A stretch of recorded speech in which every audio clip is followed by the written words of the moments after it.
No, yun na nga. Yung part of my role during this series, actually, the whole conference was coaching and guiding the players, especially the young players.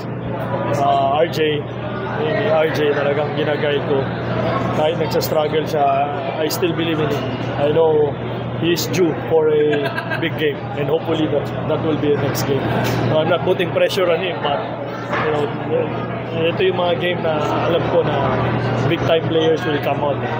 So Scotty will be there, I know for sure. Scotty, Justin, Japet will be there, but hopefully, you know, I'm waiting for the breakout game of RJ, and I know and I believe in Game 6 he will come out not offensively, but you know, overall, you know, the contribution yung ginagawa niya for the team, for the whole conference.